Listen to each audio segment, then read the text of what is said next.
Let me introduce myself. My name is Cindy Mazer, and I'm the Director for ADR, Alternative Dispute Resolution at FEMA, the Federal Emergency Management Agency. I'm also chair of a subcommittee of the Interagency ADR Working Group, which was just mentioned, and that committee is resolving conflict and doing conflict management in the workplace. So on behalf of those groups, I welcome you here and thank you for being here. It's a beautiful day, and we have a very good crowd. I'm just letting people on the phone know. So let me just tell you that this will be our last lunch and learn for 2016. The next time we'll see you will be 2017, and we're working diligently, all of us, to come up with a good program for you next year. And I just want to bring your attention to some of the people who have helped us bring this presentation to you today. So we've got the Department of Energy, which we want to thank because they give us all the technical support. There are 3 people sitting over there, which we want to thank, and all the people in the technical booth behind the stage back there. We want to thank all of you. And then Amina and Isabel, could you just raise your hands? Thank you. And there are other, Janet, will you raise your hand? Great, thank you. Victor, how about you? Victor Voloshin helps us from the EEOC. And from FEMA, we've got Elizabeth. Thank you, Elizabeth Bissell. And then we also have the head of the Interagency ADR Working Group. We have both Ramona Buck and Victor Voloshin, who is co-chair with her, or vice chair. All right, well, thank you. I appreciate your being here. So let me tell you what we're doing today. The title of our program is called The Synthesis of Conflict Management and Employee Engagement.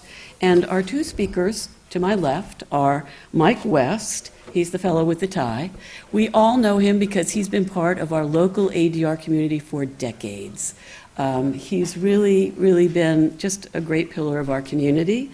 So he's an executive coach, and he's a consultant now. He's retired, and he runs his own business, and he does mediations and trainings and coaching very much here and still in the center of the federal government. He also is an adjunct at George Mason University, and he got his master's of science from the School of Conflict Analysis and Resolution at George Mason. So let me also tell you about Linda Stracke. She's over there in the green shirt. And she is a senior executive at the Department of Education, and she is the executive in charge of their leader development program. She's been a senior executive for over 20 years, and she has a graduate degree in Masters of Public Administration from American University, where she also teaches leadership. She also is an executive coach. So we have a wealth of knowledge and wisdom here with us, and I'll turn things over to both of them. Thank you much. Good afternoon. Let me add my welcome. It's quite inspiring to be back here. I was just looking at this row right in front of me, and I'm thinking, oh my goodness, what great faces to see after all these years. Just as an aside, Ramona Buck was actually instrumental in giving me my start in mediation back in 1992. It's good to see you, Ramona. And everybody else, it's great to see everyone here, and looking forward to engaging with you on this topic that we have today about the synthesis of conflict management. What we want to do is spend some time today just discussing these 2. We're going to start by just speaking to conflict management, and then we'll look in the idea of employee engagement. And I want to start by using a metaphor. And the metaphor is that when I started looking at this, and Linda and I started talking about this concept, I had this idea that these were actually twins separated at birth. And if you've had twins and you've seen where twins go off and they're adopted by different families and different things happen in their life, and someday they get reunited and they say, oh, I know you, I remember you, and they make this connection. What we want to do is bring you to that date where they're reunited and they say, I know you, I remember you. So let me take a little walk down history before we get too far along the line. Does anybody actually know when was the start of employee surveys? It actually, the start of these actually started around 1943 to 1947 was the first use of employee surveys. When was the first start of ADR? 1947. with the Taft-Hartley Act, the first legislation to deal with conflict in the workplace, primarily between unions and management. So this metaphor, in order for it to work, I'm going to ask you to indulge me with the fact that the birth of these two occurred around 1947. But then what happened? I believe that history will show that they actually went off in different directions. There was a field called organizational effectiveness and organizational development. And what was their focus? Employee engagement, effective systems management. Then there was the ADR field. It went off in their direction. And I think it was, 1996, we have the passage of the ADR Act, which implemented ADR programs within the federal sector. 2004, we had the act that required all agencies to begin running these surveys every year. So you start to see in 47, they had their origin, but if you look at the history, they often went this different directions. And there's been some efforts to bring them back together, but I'm suggesting that they're not quite there yet. And there's some missing components that keep that from happening. What we want to share with you is what we believe might be one component that keeps that from happening. And if we can plug that piece in there, then we can begin to look at bringing them back together, reuniting them as the twins. Okay? Oh, you just love it when this thing works, right? Woo. As of course, you got to have your training objectives, and here's what we want to look at today. We're going to talk about conflict management. We're going to talk about employee engagement. We'll spend some time on each one of those. Then we're going to spend some time around the neuroscience of employee engagement and conflict. We'll start to see some themes that arise in both that are similar but yet different. Remember our twins. Then we're going to look at how do we bring these back together. How can you promote organizational effectiveness by using employee engagement and effective conflict management techniques? So one thing we want to talk about first of all is, Cindy mentioned my master's is in conflict studies, and I'll never forget my first class, and the professor says, take out a piece of paper and a pen and write a definition of conflict. How would you like that for your first assignment? Well, actually, if you go to Webster's, it's pretty easy. It's a disagreement or collision in interest, ideas, and principles resulting in emotional disturbance. That's conflict. But on the other side, to your left, is the idea of opposition. And what happens when we talk about conflict, we take things that are merely opposition and we throw them in the conflict box. And I would propose to you that they are not conflict. They're opposition. And when we start treating opposition as if it's conflict, we lose the synergy that's really important. When she talked earlier about, on the introduction here, about the ability to resolve things through open and honest trust, transparency, and values and perspectives. That's what happens when we look at opposition as being conflict. So when we talk about conflict, this is the definition that Linda and I will be using. So, most of my work has been around conflict management. It's been around conflict resolution, conflict prevention, and just the whole thing around conflict. I'm basically a conflict junkie. I was serious.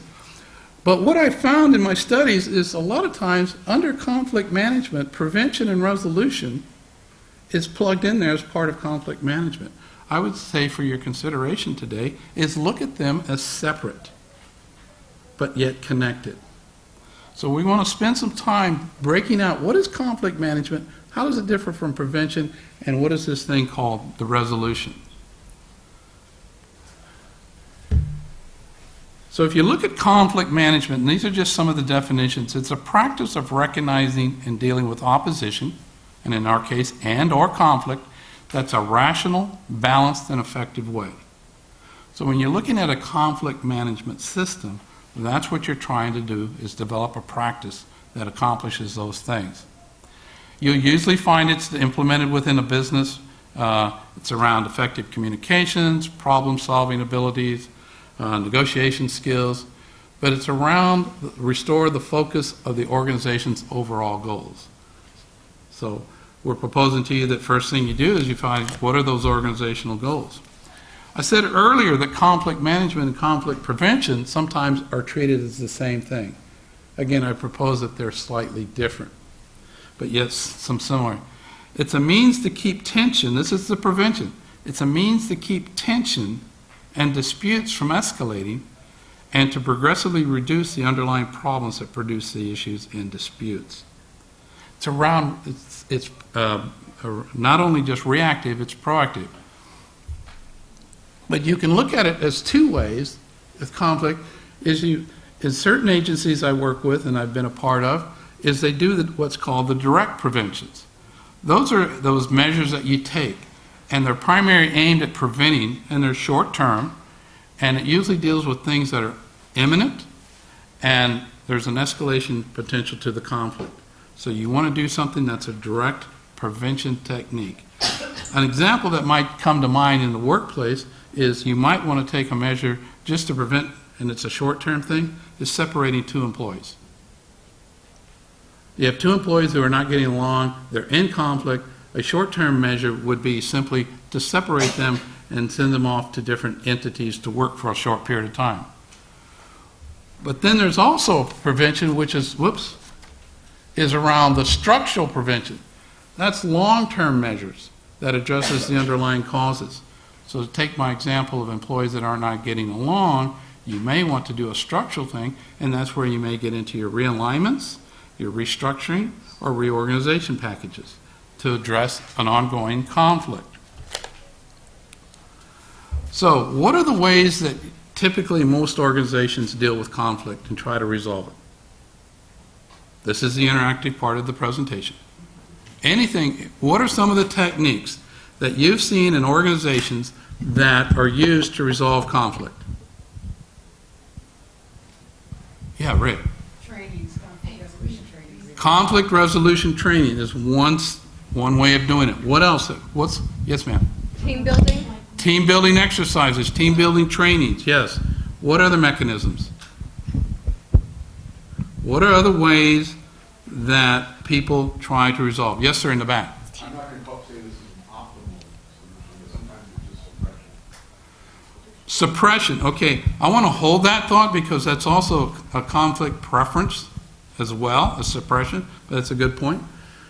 But here's the things that I saw over the years is, and you've added some new ones, these are the typical ones, and the first thing that usually pops up in ADR is automatically ADR's translated mediation.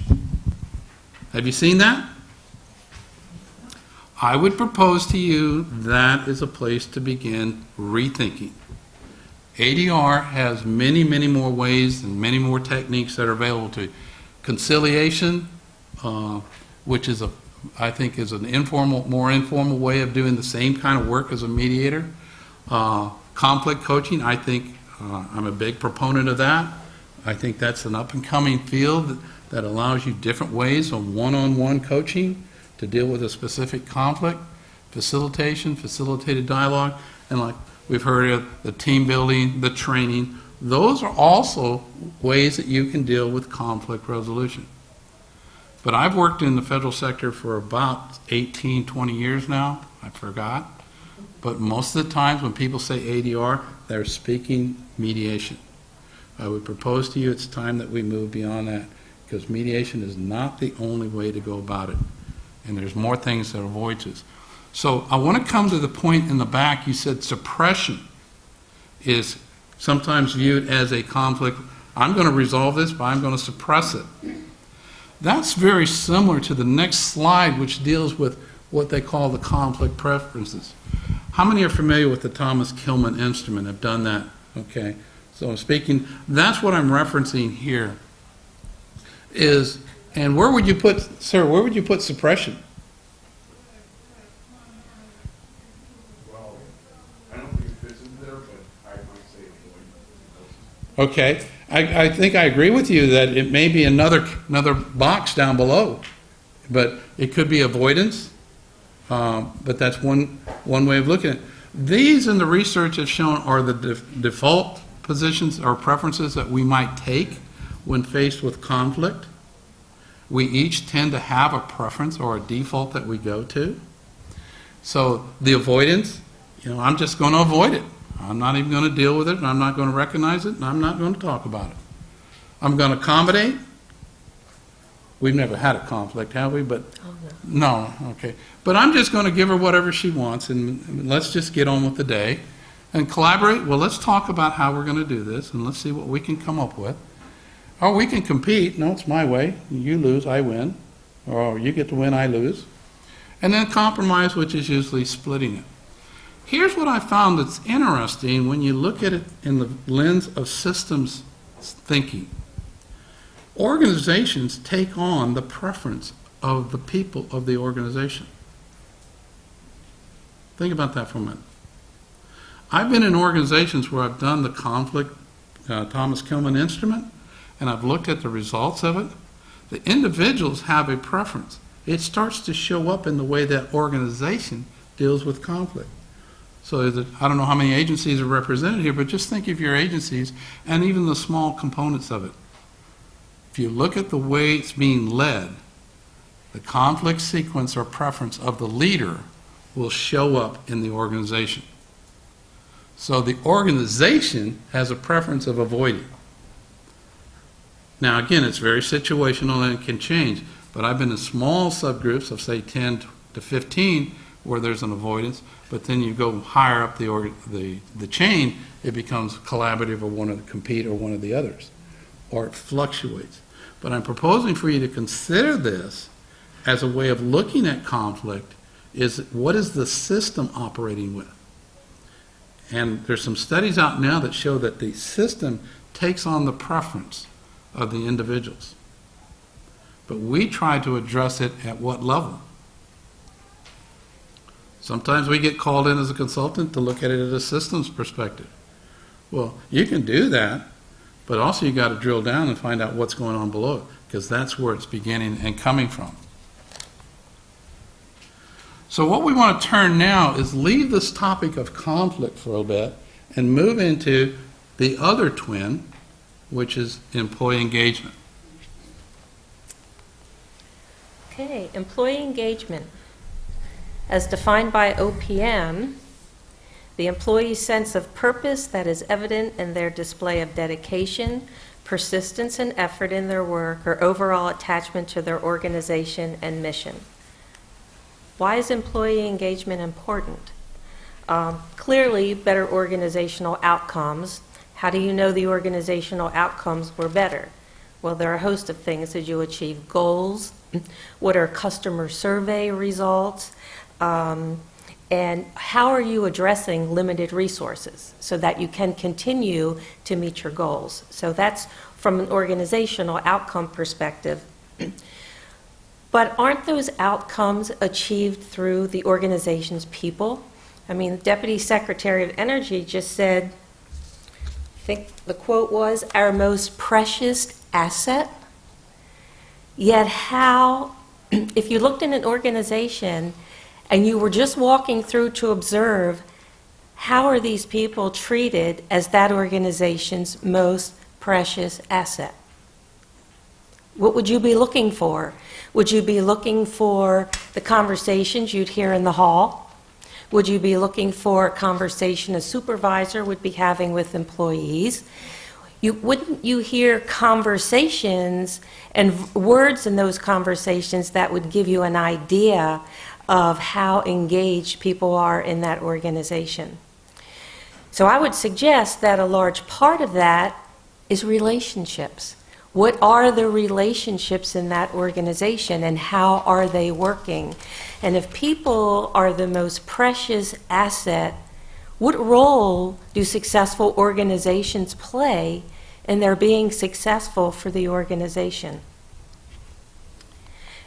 Jan Hills, founder of Head, Heart, and Brain, she says employee engagement is the interplay among three factors: purpose, trust, discretionary effort. So by purpose, she's talking about the cognitive commitment, wanting to be a contributor, adding value. The trust, of course, is the emotional attachment. Energy is being used to maximize strengths. It's not focused on failure. Failure is not considered fatal. Failure is a learning experience. Relationships promote conversations. They're not hallway, in the corner whispering, but everybody is open. And the discretionary effort part is where people are just so happy to be in the organization and to be part of that environment. They're willing to go the extra lengths that it takes to take that organization to another level. So these three factors really relate to the head, the heart, and the brain.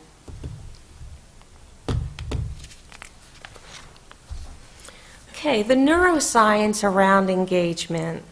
What is actually happening? What's going on with an engaged brain? What would you look for in an engaged brain? Well, the neuroscience of engagement says it's the brain's response to workplace interactions. Workplace interactions. Relationships, conversations, language. Leaders need to be more self-aware. They need to be very self-aware in terms of the words they are using in conversations, the relationships that they are building with their teams. If they're looking for people to have an engaged brain, they need to be working toward activating the reward system of the brain.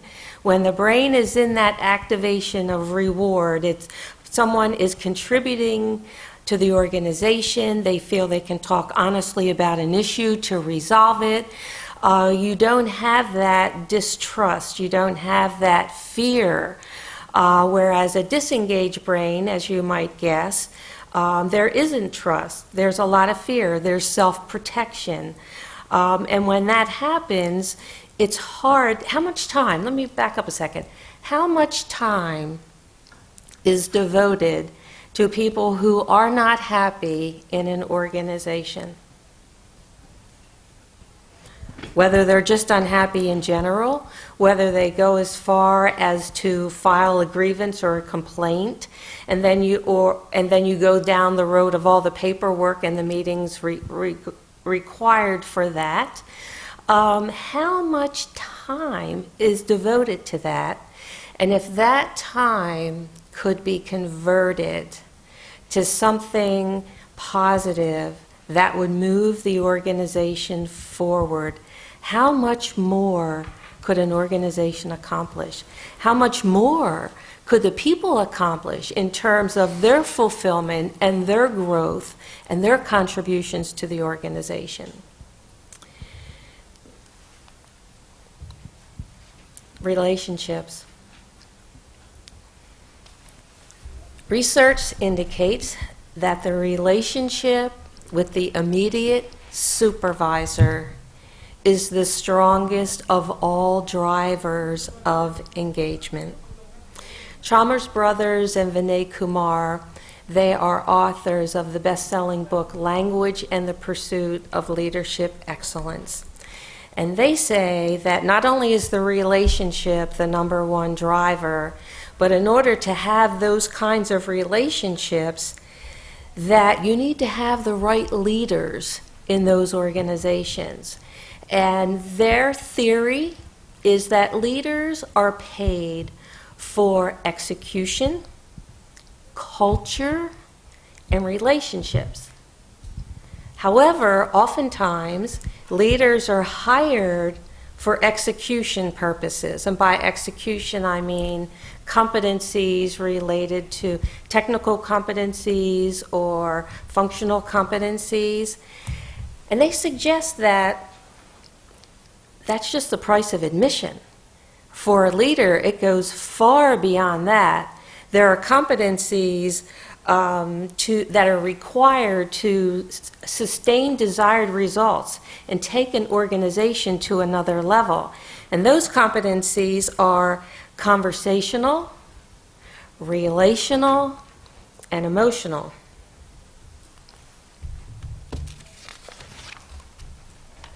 Excuse me, could you repeat the name of that book, please? Sure. Language and the Pursuit of Leadership Excellence by Chalmers Brothers and Vinay Kumar. It's a best-selling book. Thank you. Oh, sure. Okay, neuroscience and conflict. Well, what you might guess is that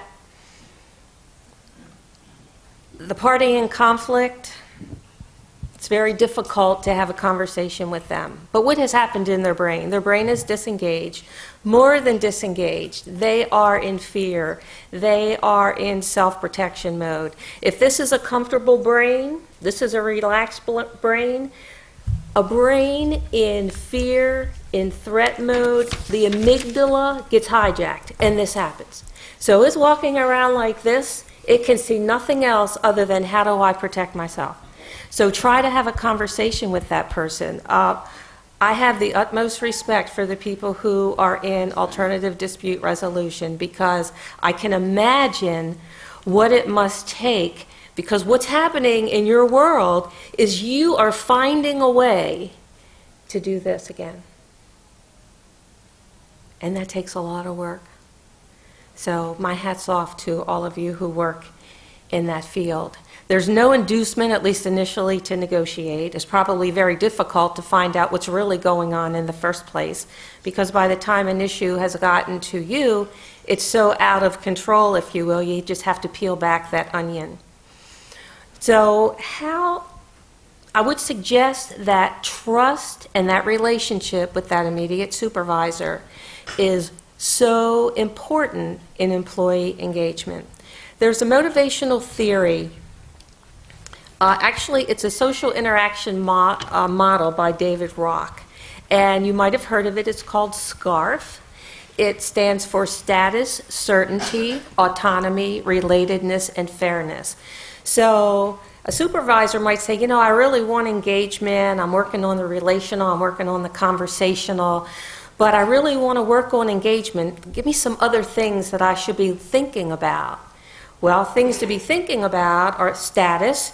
Do the people in your organization understand where they are relative to others in the organization? Do they understand that? Do they have certainty? Perfect example. A supervisor who calls meetings with no notice at any time. Rather than saying we're going to have a staff meeting every Tuesday or whatever, or schedule meetings, you'll be working at your desk and they'll walk by and say, we have to meet right now. So there's no certainty there. Also, if you're in a meeting with them, you're not sure when you speak if you're going to be supported or not. Here we go back to the trust. There's that certainty. That's important. Autonomy. Can an employee work on their own, contribute their strengths without being micromanaged? That really is demoralizing, I would say, for a person who cannot be left on their own to do their work. So autonomy is very important. Relatedness, how do they relate to others in the organization? The brain is a social being, so relatedness is very important. How do they relate to their boss? It gets back to the relationship as well as to others.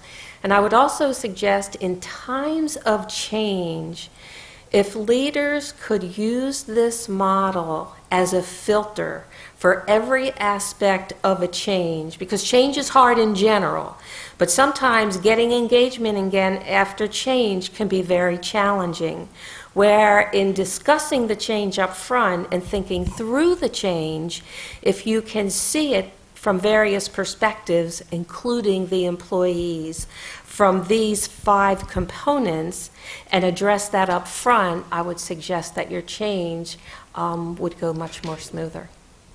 Okay, so Michael's going to talk about the flip side of the SCARF model from a conflict perspective. Yeah. And I want to just echo something about this model. There's been very few models that I've learned and been introduced to that have influenced my work as much as this one. I believe we have people that are part of the union, the Ombudsman Program, Labor Relations, Employee Concern Program, and the EAP, the Office of Civil Rights, represented in this activities for the day. I want to propose to you, this model will fit your work. Because actually what it's done, David Rock's work says this influences all human behavior. So I want to give you a real live case that I worked with a while back.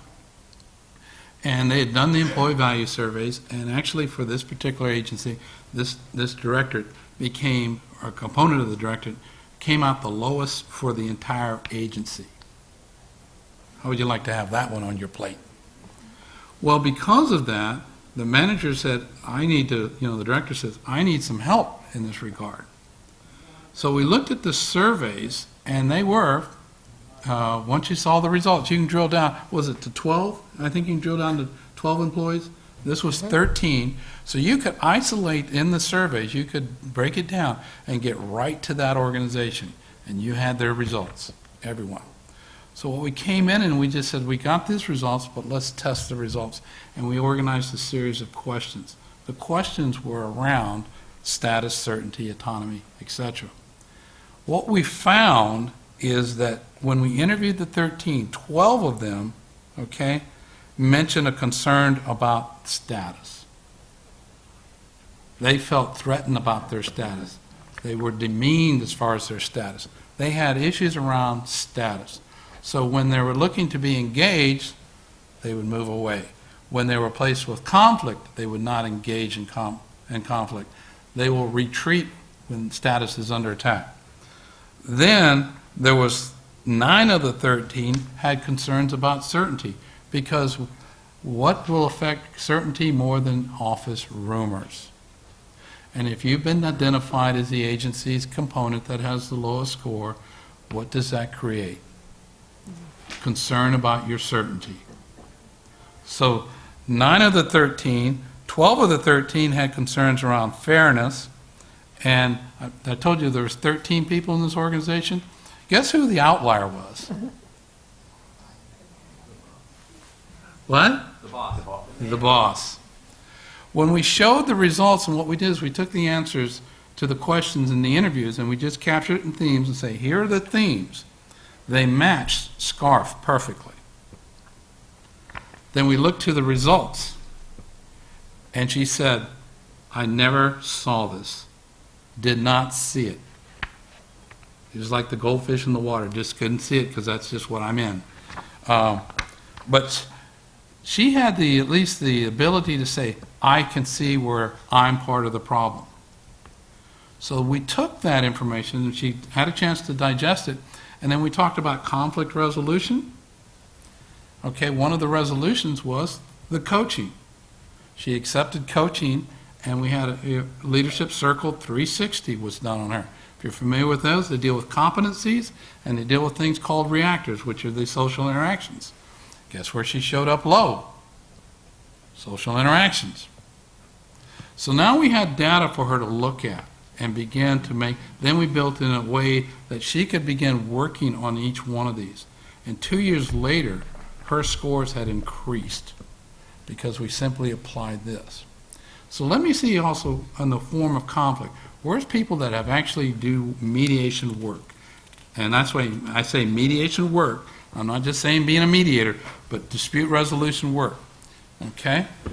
I would suggest your next mediation, or just take one that was recent, and tell me if in that mediation there wasn't an issue where someone's status was not under attack or under consideration. I file a complaint against my supervisor. What have I just done? I've questioned her status. And why am I there? It's because I feel my status is under attack. As an intervention then, you focus on how do we address and have a conversation around status. Do you see certainty in any of your cases? Certainty just jumps up almost automatically because I don't know where this is going. I don't know what's happening next. I'm afraid for my career, lack of certainty, and you just move down. I just sit there and I have SCARF and I just start putting little check marks next to each one of the letters. And then when I'm done, I take a little break and I do a separate session with myself and I say, okay, where's the most check marks? Then I begin looking at that and you form an intervention. That's how we can have a conversation. And you frame your questions around, how do I get to this concern each one of them has with status? Because my experience has shown it's equal on both sides of the table. So when you're doing work at the union and someone comes to you in the union, use this as a diagnostic tool. What am I hearing here? How can I then address that? Because absent that issue being addressed, you will not get to a true resolution of the matter. Questions up to this point? Anything? Online or otherwise? Yes, ma'am.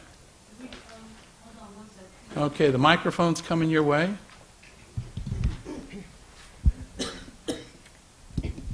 Yes, hi. Early on, what is the difference between the mediation and where you were talking about the conciliation? Okay, from my point of view, and this will vary across the field, but to me, mediation is a more formal structure. It has an agreement to mediate form. It has all the ground rules and everything. Conciliation sessions, to me, when I've conducted them, are much more informal than that. I don't have an agreement to mediate. It's just, come, let us reason together. That's my point of view. And I know there's others here that probably have a different point of view, and that's okay.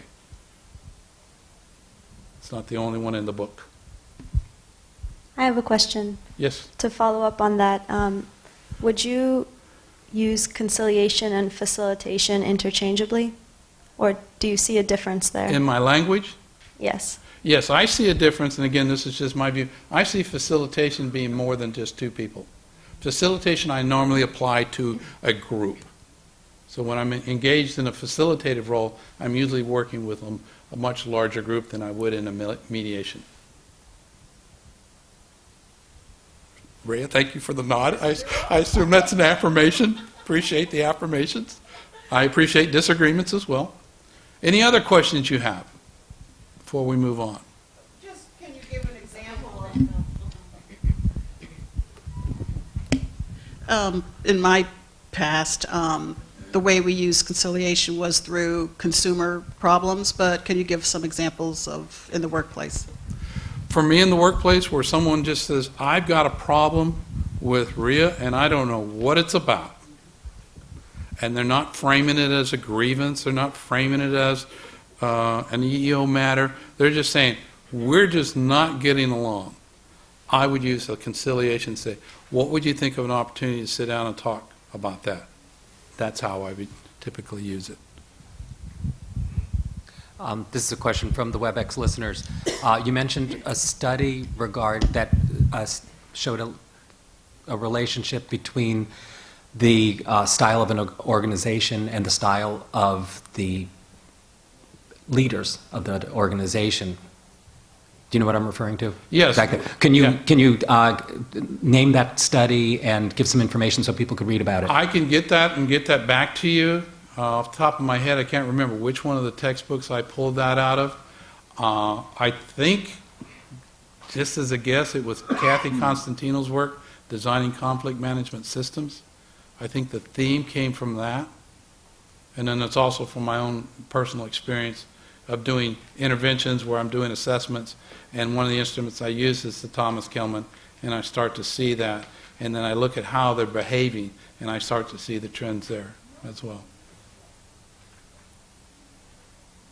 Okay, more? Could you Yes. explain the concept of relatedness again? I'm sorry? Could you explain the concept of relatedness again? Could you repeat the question, Mike? I think he's looking for what is relatedness. That's the safety you feel with others. And how safe do I feel with you? That's the relatedness. So if I do not feel safe with you, and you can see this in like in team coaching, it'll pop up, you can see people who are not engaged and they're withdrawn from the meeting. Okay, there's a relatedness issue there. So it's how do I connect with you or feel that I can or cannot. And it's usually around a safety issue.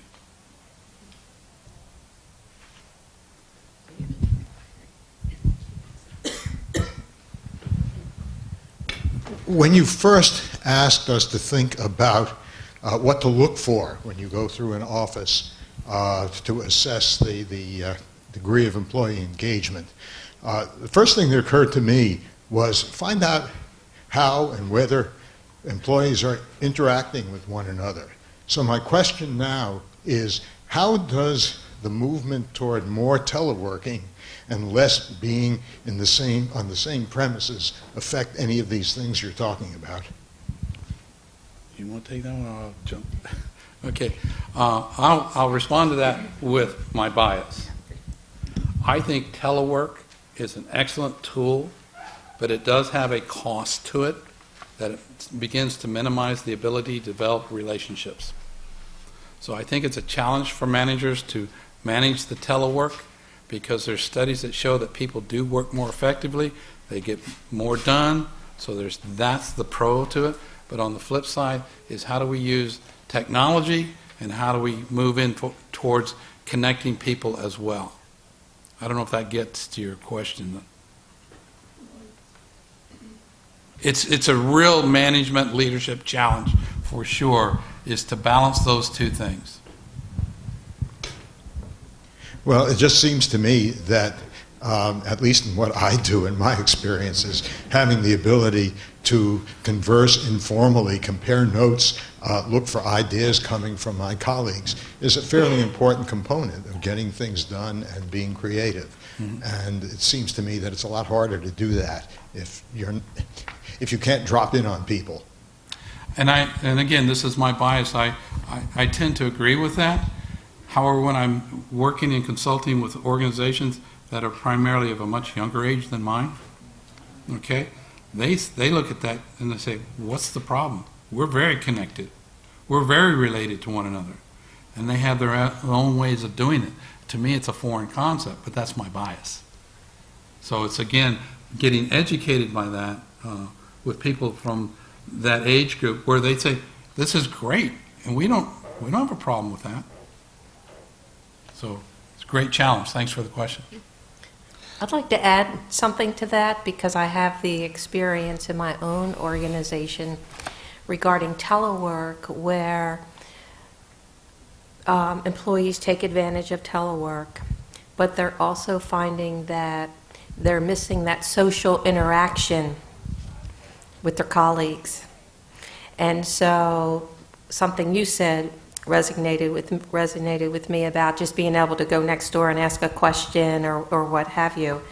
And I do think that Michael's correct, that we're really going to have to find that technology that will allow that face-to-face conversation and have it readily available, whether it's Skype or Zoom, where everybody's in the moment talking as if they were right next door.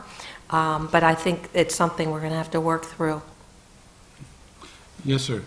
Okay, another question about the organizational culture being influenced by the people in the organization. Is that just the leaders that are influencing it, or is it the employees as well? I think it can be both. For instance, one group I worked with, everyone that I was dealing with in the moment, and it was very situational, I think, they scored high in conflict avoidance.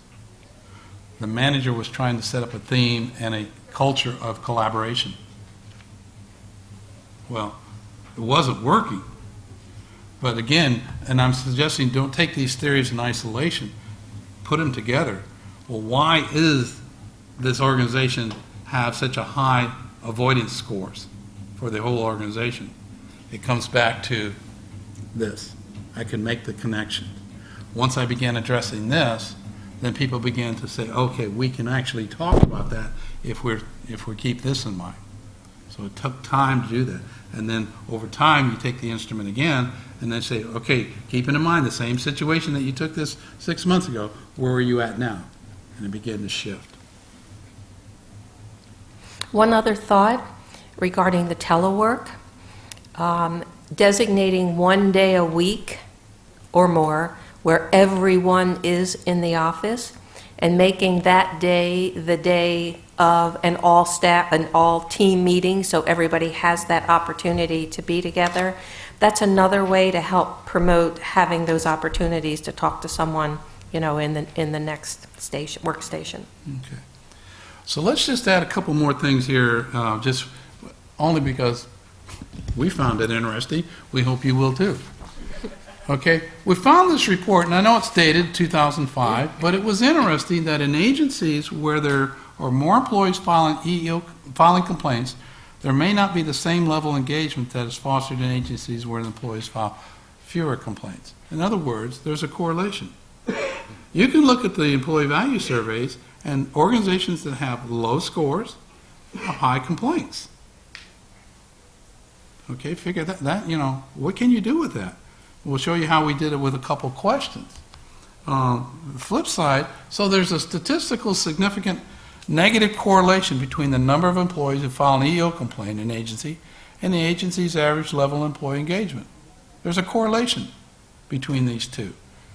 And the higher the employee engagement score, the fewer number of employees filed EEO complaints. This kind of sets the theme back to my metaphor of the twins. We have to bring these back together because they're operating in different silos. So along that line, what we did is we just took an organization's employee value surveys. Now, how many have heard this phrase, I was denied training? Anybody? Yeah. It's pretty high up there on the #1 issue in the 462 reports for government agencies, just below reprisal. It's pretty high up there, denial of training. Well, there's actually a question in the EEOs, in the employee value survey. It's question number 47, which is, supervisors in my work unit support employee development. You can look at that question and look at the score and match it up to the 462 report, and you can see there's a correlation. I don't feel listened to, and so I filed an EEO complaint. Anybody had that one?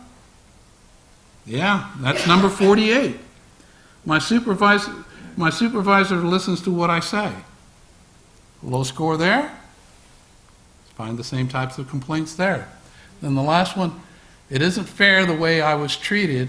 I don't know why I was treated this way. It must be because, you just fill in the blank. That's question 49. My supervisor treats me with respect. You can actually take the results from the organization, look it against the complaints that are filed, and you can see the patterns. Then you can compare the patterns to, okay, how does this fit into the SCARF model? How does it fit into this model? Where's the themes? Looking at the data points and making connections, and then formulate your interventions in that way. Okay, so you want to take over on the effectiveness? Sure. You got to have that, don't you? Yeah, so let's go a little deeper with these questions for just a second. What else could be going on here? There's an organization called Be Above Leadership, and they have stated that there are 7 levels to individual, team, and organizational effectiveness. So when you look at these 7 levels, hopelessness, fear, frustration, courage, engagement, innovation, and synchronicity. So I'd like to point out where engagement is on that ladder. Okay? I'd also like to point out for a disengaged brain, a brain in conflict, that most likely they are in either the level of hopelessness, fear, or frustration. So what do we mean by hopelessness? The person's just totally disconnected. It could be caused by criticism, blame, judgment, mean teasing, and they've just removed themselves from everybody. Conflict avoidance. It's just hopeless. Nothing I can do about it. In fear, that's the urge to flee. That emotional state for that individual is abandonment. And so it could be caused by neglect, being ignored, being dismissed, not being taken seriously, or a lack of interest or support. And so the last one's frustration. This is anger. This is the urge to fight. This is where that emotional state is betrayal. So as we're talking about employee engagement, You get an idea where the brain is in conflict on these 7 levels of effectiveness. So, question. How often is relationship part of the conflict? Back there? So I want to state that this is Vikram Kapoor, and he's on my staff. He works at FEMA. He's a great employee, and I totally messed up when I said who was the vice chair of the Interagency ADR Working Committee. It's Victor. So Vikram, will you stand up? So a great leader, a great employee, and a great conflict manager, and a great coach. So do you have a comment? I just wanted to say always. It's always involved. Absolutely. So you start to see how employees' engagement is impacted by relationships. So let's see where employee engagement falls on the levels again. You see where engagement is, and notice that it's number 5. A disengaged brain, employees most likely not engaged, are in the frustration, fear, or hopelessness. But there's that something that is needed to bridge that disengaged brain from an engaged brain, and that is the courage. And that's where you just do it afraid, if you will. And how do we motivate people to just do it afraid and give them courage to come forward for the good of the team? How do we do that? And the science says that the brain can only move one level at a time. So someone in fear, the only place they can go next is frustration. Frustration, the next place is courage. So that ladder needs to be followed to get to engagement. So the Be Above Leadership organization says it really is virtually impossible to expect someone to just jump from those last 3 rungs to get to engagement. So let's go back to the leader for a second. We talked about functional and technical competencies, said that's just the ticket to admission, and how important relational, emotional, and conversational competencies are, and how they might impact employee engagement. How might an organization move in that direction, where they're looking for these competencies in their leaders? Any thoughts?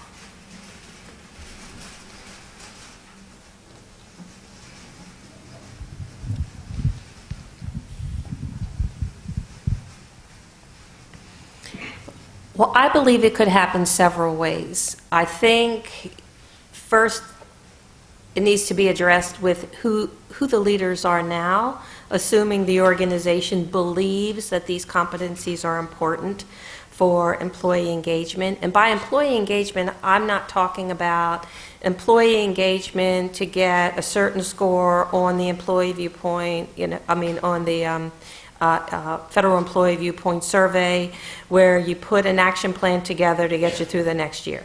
That's not what I'm talking about for employee engagement. What I'm talking about, employee engagement, is more in terms of a culture, where this is how we work in this organization. This isn't a one-time thing. And so if an organization had a desire to move in that direction, they would be focusing on enhancing the competencies of existing leaders in these areas, as well as employees, quite frankly. It's not all on the leaders. It's a two-way street in that regard. But the responsibility, I believe, first starts with the leaders. And then I think there needs to be a way, as we're recruiting leaders, that we find a way to get an idea of their competency levels in these areas. And it could be just various questions during the interview to really get an idea of what kind of leader that person will be. So really looking for those relational, emotional, and conversational competencies. back to Language and the Pursuit of Leadership Excellence book. They say language relates to conversations and relationship. So the conversations and relationships that we're referring to here is between the supervisor and the employee. What you would do is just listen. Just listen for the words, listen for the tone, listen for the mood, and you'll have some idea of what is going on in that conversation, in that relationship. So then the quality of the language will equal the quality of the conversations and the depth of the relationship. So by language, I mean non-threatening, honest, failure is a learning experience, transparent, it's positive, constructive, productive, innovative, creative. I mean, it just goes on and on and on. And just saying those words, you can feel a certain energy to them.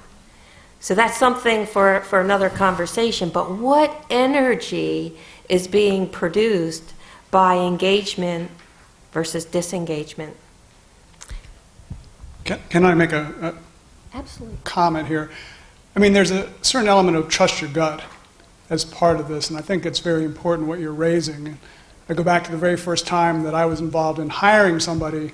I was on a committee of 3, and the person hit every technical nail on the head. And the fact that none of us particularly liked him didn't seem like it was part of the professional equation in making the selection. So we chose the person, and he indeed performed admirably on the technical, but he was a drag on the overall organization because of failure, one, on our part to trust those other issues that you just raised that create the harmony in an organization, and 2, that the technical competencies, while they're important, are not the complete package, and that we have to recognize that and build that into our selection process. Thank you so much. I appreciate your saying that. But Can I just follow up with Sure. that? I think that one of the problems, and we've run into this, is that organizations in the government seem to value the technological knowledge more than the other 3.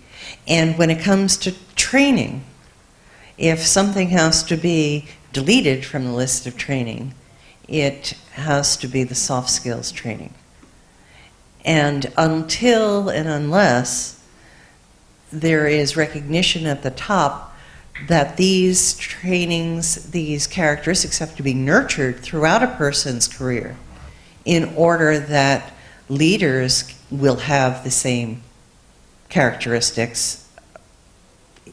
We can spin the language a lot about what's needed, but it's not going to get there because people need to be developed throughout their career. go ahead. Yeah. And I think what's important is you mentioned the thing about the language, spinning the language. I hear what you're saying. I think there needs to be a spinning of our language. And one thing I'm a very big proponent of is we need to spin the words and no longer call these soft skills.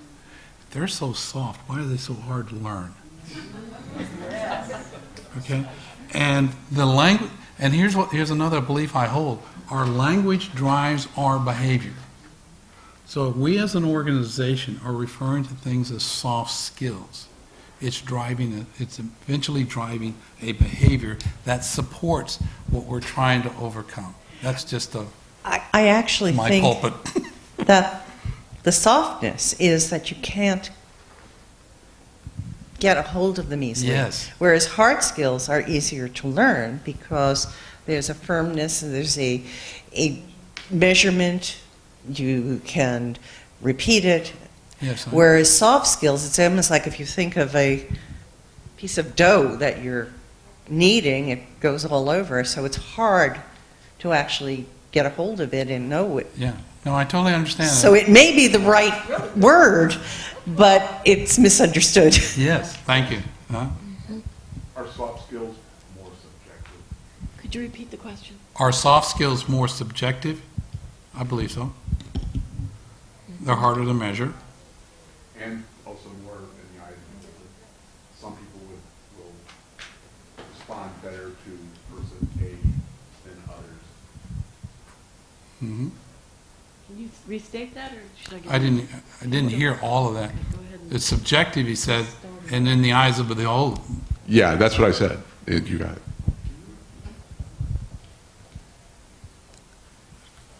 Ma'am? Hi. Yeah, I'm a training coordinator, and I've been advocating for soft skills for everybody. I noticed that there's an emphasis on getting it for supervisors, but supervisors can't do this by themselves, and I don't understand why leadership is not more interested in spreading the information and the capability around, because we do get a lot of our leaders from people who aren't already leaders. And it helps for people to understand what's happening. You know, if you do hire somebody on their technical skills and then suddenly they start trying to be warm and friendly, everybody else needs to be able to adapt to that as well. So listening to the conversations for months now about this, I'm just curious as to why there isn't more emphasis on broadening that skill set out to everybody instead of just primarily supervisors. I think you've raised a very good question for every organization to look at and answer that question. That's a question of why. Yeah, especially since we're getting our feedback from the masses, you know. Okay, which kind of makes the point what we're talking about is you have some feedback on training. Okay, and then you have another silo has feedback on employee value surveys. Yeah, I actually do both. Oh, Yeah. good, you got both sides. Okay, and then when you put the conflict resolution and conflict management piece together, where's the connection? Mm-hmm. It's almost like it's a secret from everybody else. And the question is, why is that? Yeah. So, Well, thank you. A thought I have, though, is new supervisor training. If that exists in an organization where, as a new supervisor, you're required to have so many hours, would that be an opportunity there to make it part of that training? There are two in particular that they're required to take when they become new supervisors. And then there's so many hours that they have to take. And we have been offering soft skills, per se, as part of that, and employee engagement as part of that. But it doesn't go any further than that. So if they don't show up, or they don't engage, or they don't practice, use best practices, it doesn't go any further. So there's nothing from the staffing level to encourage their supervisors to do these things, because there's no empowerment given to regular staff, or even acknowledgement that this is going on, that this is being expected on the supervisor level. I see. Thank you. here was, sir. Good afternoon. So to piggyback on the gentleman's comment earlier, being that soft skills are subjective and in the eye of the beholder, the question comes, how do we sort of standardize a scoring matrix to try to bring that out and to score people fairly and objectively across different interviews? So, I mean, we're all in the government here, or many people in the government here, you have your scoring matrix, and all of those things are easy to define on the technical side and possibly even the managerial side. But if you really want to hone down and get the right person and you're looking for these leadership skills, how can we fairly quantify that when you're comparing applicants? Thank you. Yeah, just a short piece on that, and working with a manager, and I thought this was brilliant. I'm your boss. I send you to a training. Guess what got put on your performance plan? How are you going to demonstrate how you learned and applied what was involved in that training? Otherwise, I'm not sending you. I'll send you, but when you come back, you have to demonstrate what did you learn and how are you applying it to your job. So there was a measurement there. Again, back to the gentleman's comment. It was subjective, but there was a measurement there, and there was a conversation which occurred within a relationship that had some way of looking at the progress. So that's one I saw in work. But for a recruitment, Yes. from a recruitment perspective, it would be, for me, it would be part of the interview process, and it would be developing questions that describes the scenario and asks how they would address it. Knowing ahead of time there'd be certain things I might be looking for, a fixed mindset versus an open mindset, looking to be inclusive, how they feel about diversity. I would just come up with a couple of scenarios and say, could you tell us how you would address that as the leader? And that, I think, will get to what you're looking for. Thank you. You're welcome. We had a question over here? Yes, and I'm sort of moving in the same direction because I think what we're referring to as soft skills here today, there are some things that you just cannot teach, no matter how many concepts you come up with, how much structure you come up with. There's a level of passion, of authenticity that must be instilled in an individual where, because employees, they know when you're just using techniques on them rather than being authentic.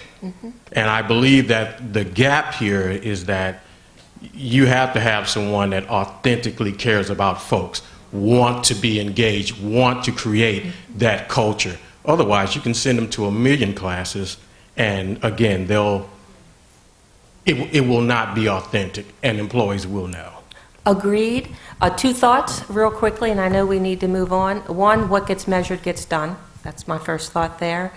But if it's a leader of an organization or a supervisor of a team already, and all of a sudden the supervisor learns about some techniques, wants to do better, but they don't have the best relationship or whatever with their team, there needs to be a bridge that occurs. That courage needs to occur whereby that supervisor would say to the team, I know we haven't agreed on these things, acknowledge, at least be self-aware on how they have been received within the organization.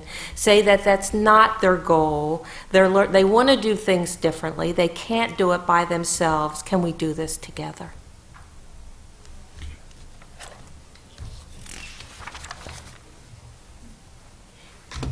Okay, I think this one we already said, that relationships are the foundation for what can be achieved in an organization through its people.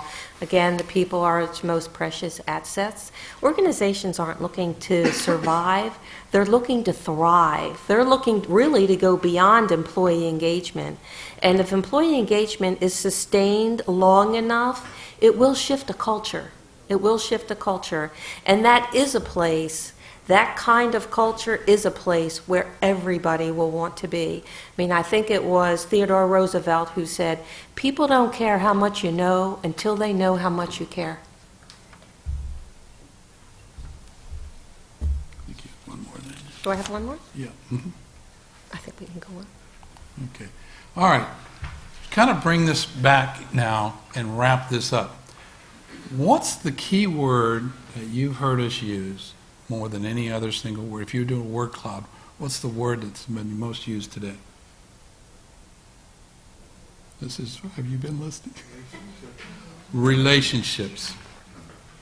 Relationships. What we want to show you is walk you through this and tell me if you've lived this. Okay? And we're going to work from over on the right side. There's a desired outcome that the organization wants, or your unit wants. Whether it's employee engagement or conflict management, anything you want to put there, there's a desired outcome. Well, before that, before you go back and you say, well, let's design something. Let's implement a design to get there. I say, okay, that's good. Well, before we do the design, we need to look at what are some processes and systems that might help us. And then we do this assessment and diagnosis of the current situation. So let me just put it in the employee value survey. Okay? Every year you get an employee value survey and you get a chance to answer it, right? The desired outcome is to, and this drives me crazy, is let's raise our scores. Okay? Well, I think there's a problem with the outcome, but let's just for discussion, we want to improve employee engagement. There's our outcome. So what we do is we start with, the first thing we're going to do is we're going to do employee surveys. Now we got all this data, right? And it goes into this pot on this table, and we look at it, and we assess and diagnose the current situation. Then we say, okay, now we have all this information. Let's create some processes for, no, what happened? I don't want that one yet. I don't want this one. So we create processes and systems to increase employee engagement, correct? And then we implement the design, we roll it out, and we try to get the desired outcome. But do we get there? If you think you're getting there, just look at your organization scores for the last 3 years and see if there's been any improvement more than 1 or 2%. There's some organizations that have not moved in 10 years. They're in the same 2 or 3 brackets. So what do? They circle back and they do another employee value survey. And we create another process. And, okay? And we implement another design and we don't get it.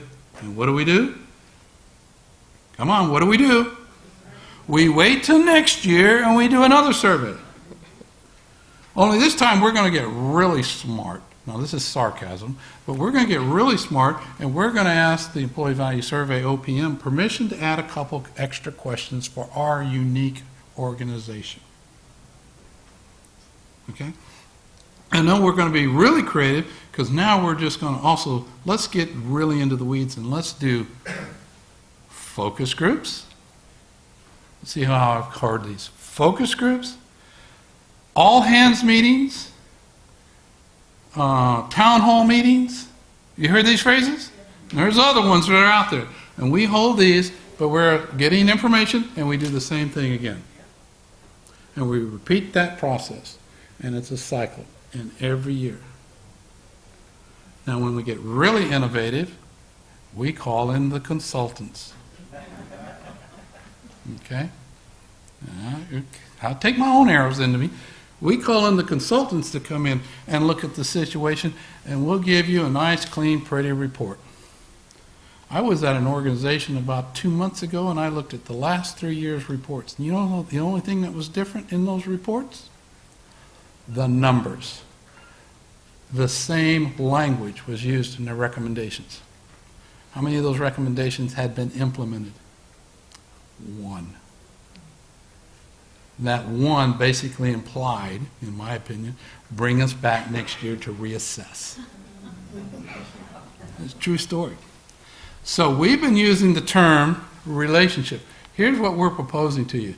The essential component to engage in the employees is the relationship. Till we start spending our time, money, and energy to develop the relationships, we will stay in that circle and just continue to do it. We add before we do anything is what can I do as a leader, as a team member, as a coworker to develop the relationship. We mentioned earlier about the number 1 issue, about relationships with managers.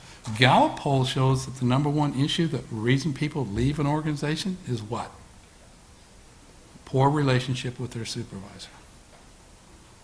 You know how much it costs to replace an employee in the federal government or in the typical workforce? Their salary times a half. So if I lose that 6 people in that row, what has it done to my budget? Not to mention the morale and everything else in the organization. So we're proposing to you is connect employee engagement, conflict management, bring the twins back together, reunite them in a relationship so you can take new steps, new actions, get new results. So we still have some time. She just told me I had 2 more slides. I didn't think I did. Here's what we're suggesting. I do. Develop, and here I put it in there too. I said, I called it, I said, man, I know it's coming up. Soft skills with the hard skills. Figure a way to rephrase that one. Elizabeth has suggested essential skills. Yes, love it. Essential skills. Love that. Okay. Know yourself. Know your people. Increase the level of dialogue and then build the relationships. Again, build the relationships. But it's around knowing yourself. And I'm working with one manager now, and I think he woke up to the fact that he doesn't belong in a leadership position. He now knows that. But he was placed there, and he was told, you're going to be successful. And so I asked him, I said, well, give me one word that would describe you as a leader. You know what his word was? Reluctant. Okay? Well, now we're looking at what motivates him, and it doesn't do anything with his job. Okay? So, again, broaden the scope of conflict management to relationship level. Create a holistic approach to conflict through choice of more than one ADR option. When people come to you for assistance, give them more than one choice. Give them the buffet. Tell them the benefits and the pros and cons of each one. Mediation is not a one-size-fits-all situation. If I may quote someone that's very dear to me, she says, mediation is dying in the federal government. Is that a correct quote? Mediation is dead. Create a support system that links conflict management and employee engagement. I'm suggesting in your organizations, go back to your organizations and look, where is the dialogue and the discussion between the two entities that handle that? See if they're even talking to each other. Some agencies, they're not even talking to each other till it's too late. And let's see, this is my favorite quote. If you want some great reading, Margaret Wheatley's Leadership on the New Science. In organizations, real power and energy is generated through relationships. The patterns of relationships and the capacity to form them are more important than tasks, functions, roles, and positions. We leave you with that quote. We still have about 5 minutes. Questions, comments? Hold Yes, on, Ramona. Ramona. Thank you for this interesting presentation. My question is, what processes or specific protocols or ways of going forward do you suggest to people when you're telling them they need to build relationships? The first one is when I'm working in an organization, wherever I'm starting, wherever I'm called in. So if I'm called in, first thing we're going to have a discussion is how well do you know yourself? I use assessment instruments, a variety of them. I love Leadership Circle 360. I'm a very big fan of Strength Deployment Inventory, which is around motivation and behavior. There's a new one that I've just got certified in. It's called the Motivator Assessment. Identifies 23 different motivators. Which one are your top ones? What's your identity? What motivates you? That's another.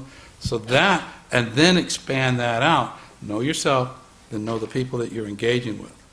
And that's where you can bring in the other ADR techniques of teams, team concepts. Big fan of team coaching. I would come in and I just ask you if you let me watch you interact with your team.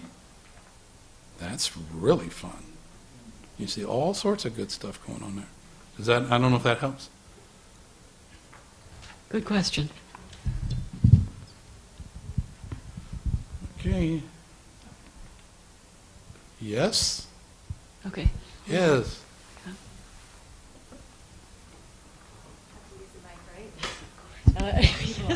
Oh, right. Okay. So one of the things I'd like to address is the HR process of issuing disciplinary actions. One of the slides talks about the quality of language, and I think all of us in this room have probably experienced someone in conflict as a result of being issued a disciplinary action. And the language that is used to hold people accountable. And so oftentimes, most of the time, it's the language is crafted by an HR specialist who's not involved with the relationship between the supervisor and the employee. And oftentimes, that language can really break down, and completely destroy the relationship that's built between the employee and the supervisor because that psychological contract that exists that's not taken into consideration. So I know we haven't addressed it in the slides or anything, but I know that is the aspect of issuing disciplinary action is very significant in the relationship aspect of employee engagement or the lack thereof. Yeah. And it raises a concern because also you have the legal implications of the reprimand or whatever the action is. So there's certain words that must be used. But I'm totally with you. I work with a person her work is more around organizational effectiveness. And she works with, in the private sector, with HR people on how to write those letters that are not necessarily going to make it more adversarial. Well, there's a study. Hold on. The people on the phone really can't hear. There's actually a study, I think it's 2009 from MSPB, on alternative discipline. And I don't think we utilize that as much as we should in the federal government. And I think that that would really help with the relationship. I actually used to work in HR, and so I would write the disciplinary actions. And I learned early on in my career that not really to take the relationship into consideration until early or shortly thereafter. Had a mentor where really used the language such that it did not destroy the relationship, but still had the person held accountable. I often called it crafting a disciplinary action for a friend using Hallmark language, like a Hallmark card. And when I took that into consideration when drafting up a disciplinary action, it was significantly different when the supervisor issued it to the employee.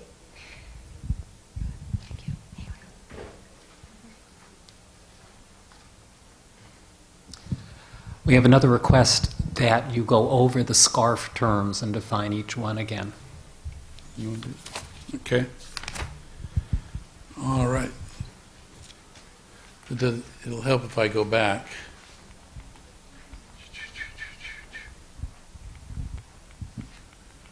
Okay, SCARF starts with the S, which is status. And status is the basically your relationship to others, how you relate to others.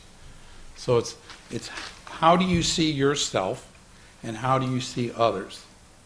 So, for example, if my status is around being a manager, you challenge that status, I will retreat from you and not engage with you. So that's the status. Certainty is simply the concern about your future or the future of events. Autonomy is one's control over events. So a good example of autonomy is telework. The gentleman raised the issue of telework. That's an issue of autonomy. I work well by myself. I'm successful this way. And if you take that away, you're taking away my autonomy. So I will retreat from you and I will not be engaged. The relatedness, I think I spoke earlier, is safety with others and how safe do I feel with you and how safe do you feel with me. And then the last one, fairness, is the perception of fair exchanges between people. How do we engage and exchange concepts? Fairness will show up in the workplace. There's not fairness because, well, everybody else got to do telework for 3 days this week, and I'm only getting one. What do they normally say? Like a 5-year-old? That's not fair. There's an issue of fairness. So, Okay. you can find, if you do a Google on David Rock and SCARF, you'll see many articles on it that will pop up for you. And like I said, it's great stuff. Okay, on this note, I'd like to end. For our word for people on the phone who are going to get credit, that word will be relationships. And I want to thank Mike and Linda very much. This was very enlightening. Lots to think about and digest, and new ways for us to go forward. So I invite you to come up and talk to Linda and Mike, and thank you.